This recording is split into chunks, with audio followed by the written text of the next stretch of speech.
Even if you quote unquote hate each other, right? Like you just don't trust each other. You're actively hurting each other. Well, you could just break up, but you don't because it hurts too much. And that attacking, that defensiveness, that toxic behavior that you've conditioned and trained in one another is really just a coping mechanism. So the first step in really helping any couple, right, is helping them understand the difference between fact and narrative.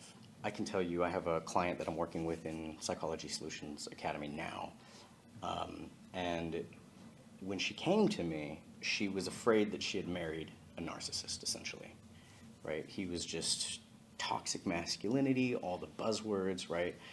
And he wouldn't listen, he didn't communicate, he shut down, right? All those things. And I was like, look, it's possible you married a quote-unquote narcissist, but it's also possible that he is coping with a reality that he doesn't know how to navigate. He doesn't understand you, he's probably unhappy, and he's meeting the need of certainty and significance in the most unhealthy way possible, quite frankly. And she was like, no, I'm pretty sure he's a narcissist. I was like, okay, cool. Like, well, I can't wait to talk to him, right? This is before she actually signed up. They signed up, they joined together. We did our class, we did our first Q&A afterwards. I got to know him. And it turns out that actually that's exactly what it was. He was a man that worked in the cold, in the snow, often, very long hours. When he came home, he was tired. She's bipolar. He didn't relate to it. He didn't understand it. He knows that when he's feeling a certain type of way, it doesn't matter what he feels like because he's the breadwinner, so he has to just go do. And so he didn't know how to relate to her.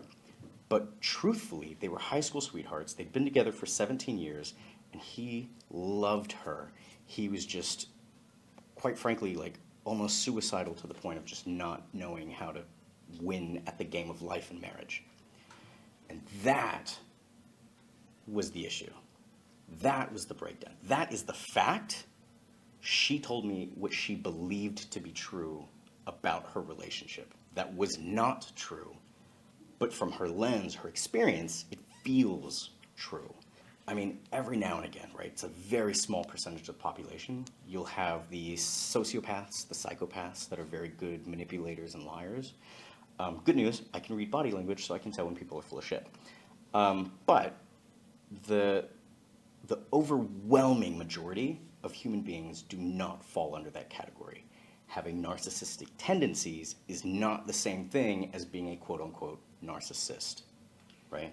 Would narcissists even accept the help in that? That's actually the key difference, right? Some people are afraid to be vulnerable, and you can leverage that when you understand that.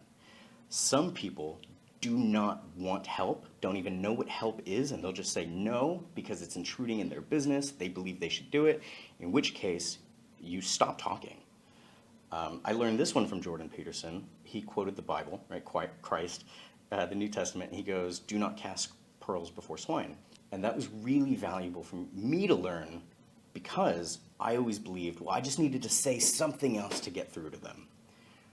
And that's not exactly true, right? Are there like ways that you could leverage that aspect of the personality? Sure. Can you understand that they're just trying to protect themselves with certainty and significance? Sure. But ultimately, like, it's the old adage, right? When the student's ready, the teacher will appear. Sometimes the quote-unquote teacher just doesn't exist in their world, their universe, because they're so blocked off from any feedback that doesn't confirm their own biases. And again, if I was dealing with a quote-unquote narcissist, that's what would have happened. In fact, that has happened for another couple that I tried to help, and he was like, nope, don't want it. Nope, don't believe in that psychology bullshit. Nope. Like, it sucked. And I was like, yeah, I'm sorry, guys, I can't help you. She wanted help. He didn't. And the overwhelming majority of couples that are struggling, like, there's pain associated with that, like true loss. Even if you quote-unquote hate each other, right? Like, you just don't trust each other. You're actively hurting each other. Well, you could just break up, but you don't because it hurts too much. And that attacking, that defensiveness, that toxic behavior that you've conditioned and trained in one another is really just a coping mechanism to meet certain needs that the relationship isn't meeting for you. And if you could learn how to dissect that, there's a funny analogy that I use actually. It's called the yo-yo metaphor. So we all remember being a kid having a yo-yo, and then it gets tangled up and it's suddenly unusable, right?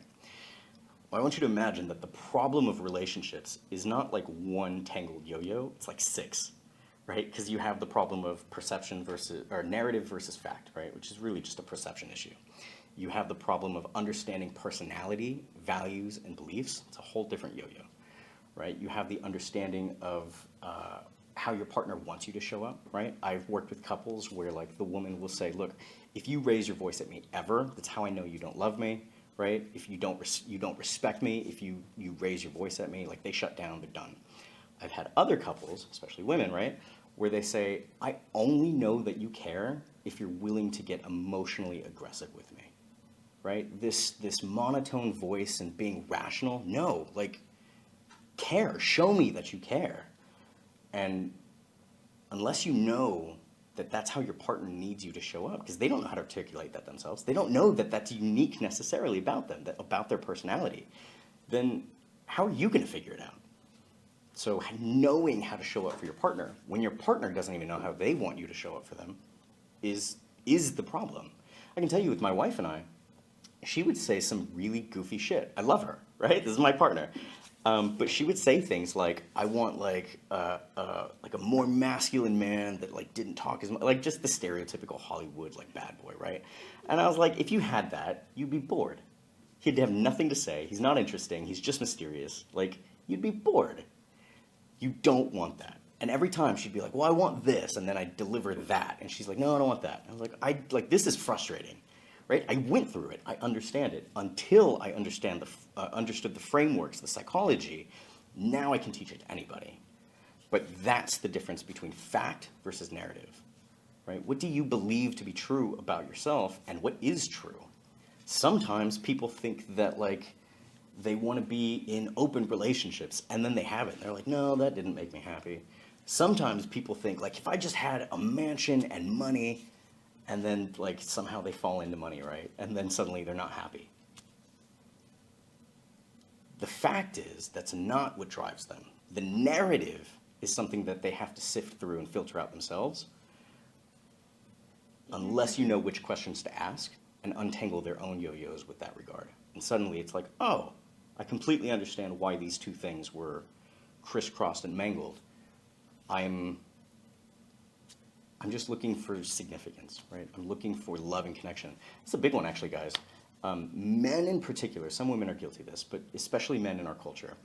Men believe that they need to be worthy of love, right? So they will climb the ranks at their career, their job. They'll sacrifice everything for their ambition, for wealth, only to realize, like, they're dating women and they're like, I feel like all he cares about is his money, his car, his house. Like, he has no personality. Of course he has no personality. He gave up his whole life in pursuit of money.